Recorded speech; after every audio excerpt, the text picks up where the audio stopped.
Hello everyone, Morgan Hibbs here with Linn County Farm Bureau. I'm excited to be visiting your classroom virtually for another Ag in the Classroom lesson.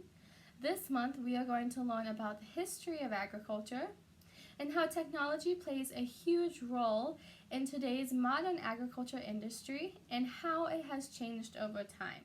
In 1940, the average farm in Iowa could feed 19 people.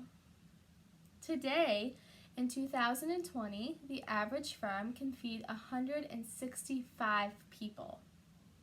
That's a huge change. So how did we go from 19 people to 165 people?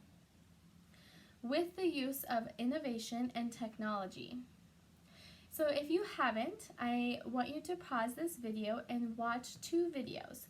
There's two videos on the dairy industry, and I would like you to go and watch them as a kind of intro to get us thinking about technology and how just much change we've seen from the original milking parlor to today's robotic milking parlor.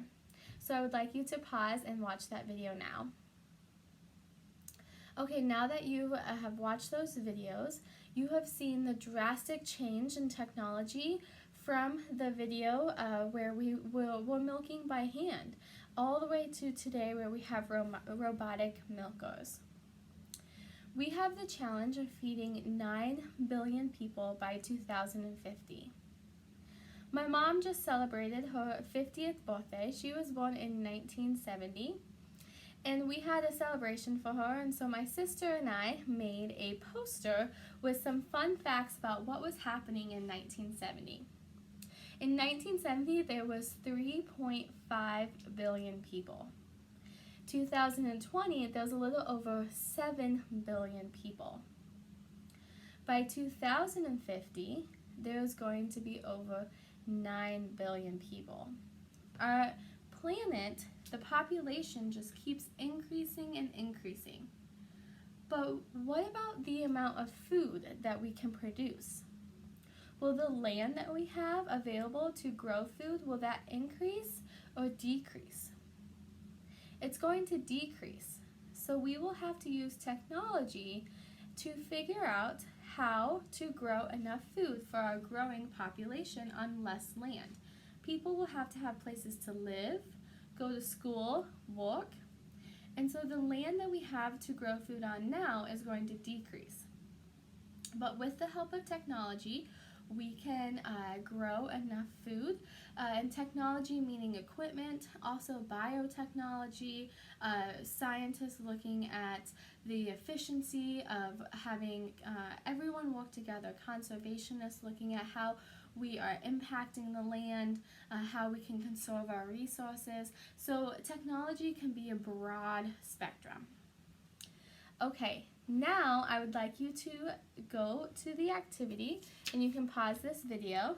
You have a timeline activity. There is a bunch of dates that you can, if you have a kit, this might already be cut out. If you need to cut this out quick, you can. Cut out the dates. You can work on this individually or with a small group. We also have a variety of pictures that you can cut out, and so that way you can kind of piece the dates with the innovations.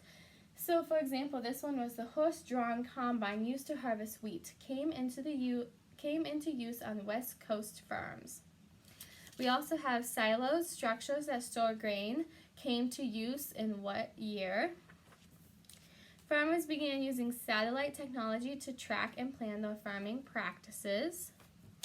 We have farm equipment manufacturers install GPS systems in the tractors. So we have a variety of different types of technology used in agriculture.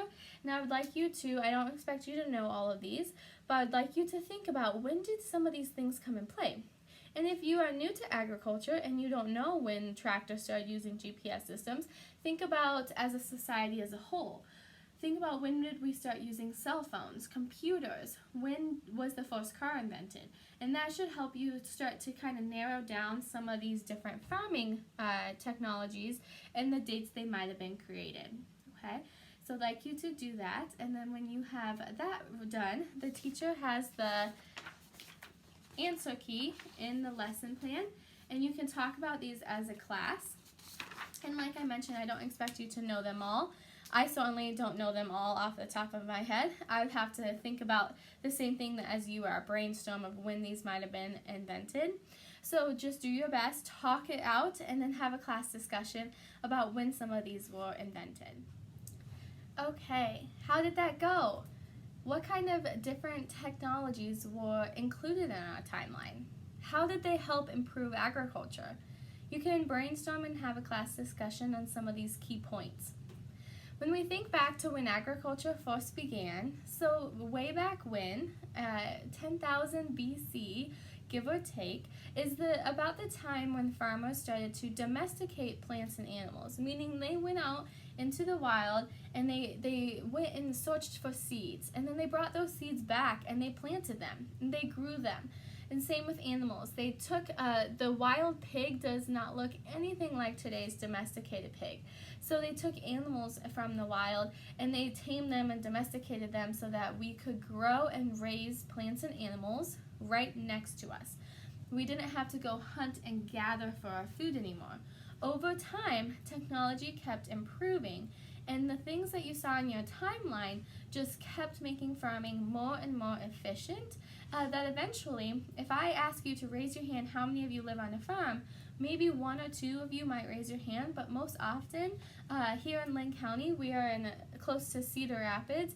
A lot of students are living in town and live in maybe a city like Cedar Rapids or the outskirts in small neighborhoods, because farming started becoming more and more efficient, that people were able to go into town to get a job. They were able to go start a college degree. They were able to do other things because food didn't take as long to produce and didn't take as much labor as it used to.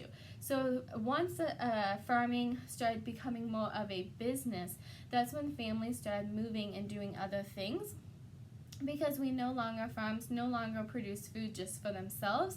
They had an abundance that they were able to sell to their neighbors or to their friends and family, and then eventually to grocery stores, and even now transporting it. You just did a lesson last month about transportation, transporting it all across the United States and all across the world. Okay, there are two videos I want you to watch. We have the Future of Farming and Agriculture video. I would like you to watch that. It's really cool looking at some of the different technologies that might be coming down the pipeline and the way agriculture is going. Agriculture is always going to be very important to all of us because we all need to eat. So it's important that we know where our food comes from.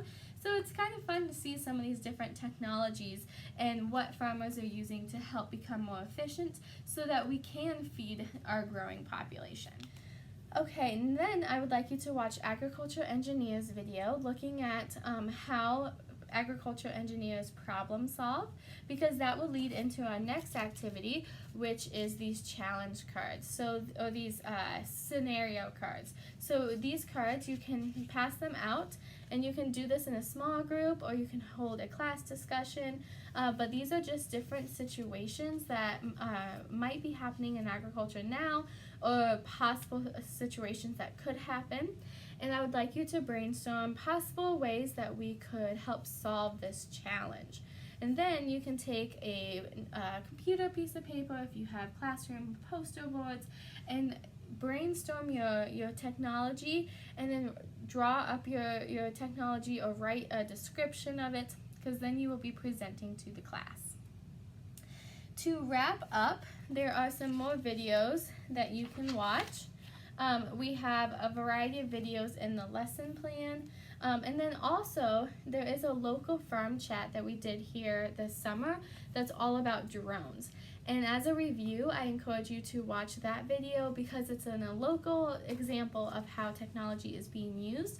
So Ryan uses drones to spray fields. So instead of those big tractors that you see that are really tall that drive over the corn and soybeans, he uses a drone, and he flies the drone over the field. Okay, and then there are some other forms of technology here. For additional learning, you can do a research project. Thank you everyone for listening to this video and for participating in our lesson all about technology. If you have any questions, you can reach out to me and I'd be happy to answer those. Thank you.